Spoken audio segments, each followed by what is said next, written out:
Assalomu alaykum hammaga o'rtoqlar. Xo'p, ikkinchi darsligimizni boshlaymiz. Ikkinchi darsligimiz nimadan iborat? Xo'p, kuplet nima uchun aynan mana shu gradiyatsiyani qatdan olasiz? 3 ta gradiyasi bor. Minimal o'zlik optimal cho'g'alishlik uchun 3 ta gradiyasi 22,5 gradus, 45 gradus, 90 gradus. 22,5 gradus soni 0.1125, 45 0.25, 92 esa 0.50. Keyin kuplet hozir tushuntirib beraman. Mana bu adkatlarni, mana bu sonda, mana bu o'yinlar nima uchun qo'yilganligini. Kerakli boshidan boshlaymiz. Impuls boshlangan joy 2781 da to'g'rimi? Qaranglar. Bu yerda adashib ketgan bo'lsam 90 gradusga tushish bo'lgan. 2781 ilzostiga bitta olaman, ayiraman 0.5 i kvadratga oshiraman. 2728.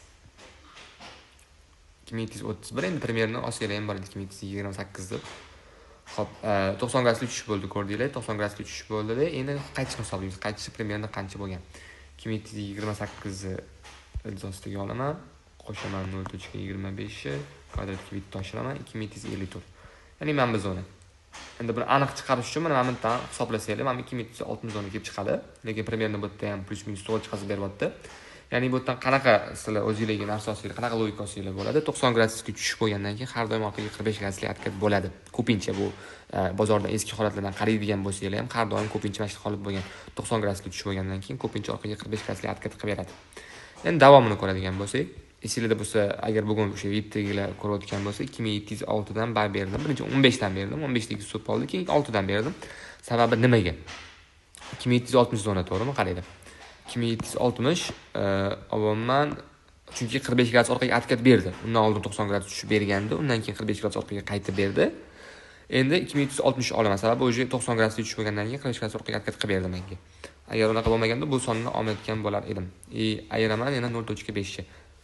Chiqqan sonni kvadratiga bitta oshiraman. 2707. 2707 endi primерно 2706 zonaga kelib chiqyapti.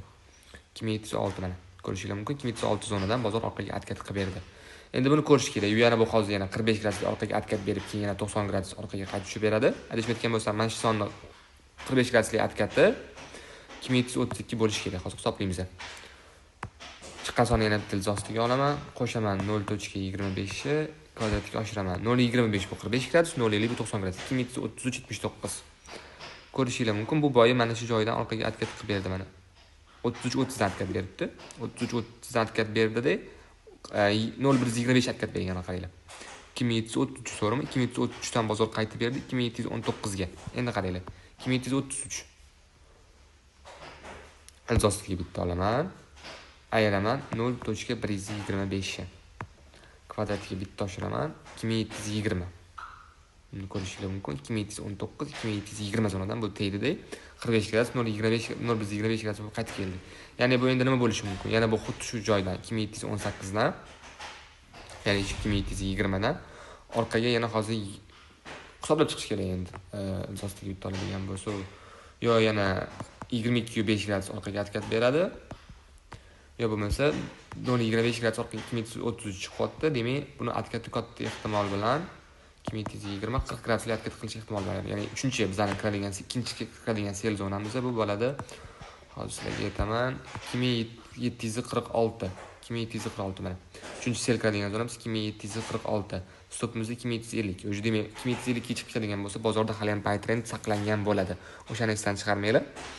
Xo'p, ikkinchi ehtimol, bu birinchi ehtimol, ya'ni bu bayga chiqib ketish ehtimoli. Ikkinchi ehtimolni qanaqa hisoblaymiz? Ikkinchi ehtimoli общий hisob bo'yicha 90 gradus tushib berdi, 45 qaytib berdi. Yana 90 tushib berdi, 90 tushib berdi. Hozir yana 45 qaytib beradigan bo'lsa, ya'ni shu 2733 gacha qaytib berdi o'sha bu. Mana bu hisobladik, ko'rdinglar 2733 mana. Yana 2733 olaman, ilzostiga bitta olaman-da. Ayiraman 0.5 kvadratiga bitta oshiradigan bo'lsam 2680. 2680 mana 2679 bo'lgan qo'yib qo'yganman. 2680 gacha yana bu tushib berish ehtimoli bor. Общий bu globalniy trendda, agarda sel trend qoladigan bo'lsa.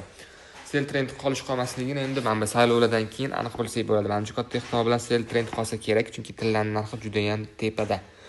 O'shani hisobiga yana ko'rish kerak. Bu narsa Bitcoinga ham bog'liq. Bitcoinni ham kuzatishga maslahat beraman, chunki Bitcoindan bu juda katta ko'tarilish bo'ldi. O'shani hisobiga ham tillarda yaxshigina tushish bo'ldi. Xo'p, bugungi ko'rib chiqqan graduslarimiz 22,5 gradus, 45 gradus, 90 gradus. Yozib olsanglar ham bo'ladi. 22,5 gradus soni 0.1125, 45 0.25, 92 0.50 gradusda bo'ladi. Manba esa qaytadigan zonalarni hisoblab berdim. Ya'ni 90 tushish bo'lgan narsada 45 qaytish bo'lgan. Yana 90 tushib berdi. Mana bu oradagi harakatdan o'zingizlar ko'rdinglar, hisoblab berdim. Hozir endi ko'rish kerak. Mana bu yerdan turib o'sha 45 orqaga qaytib berdi. Mana bu yerdan 0.25 harakat berib, yo hozir yana 2606 ga qarab bozor yana chiqib berish ehtimoli bor.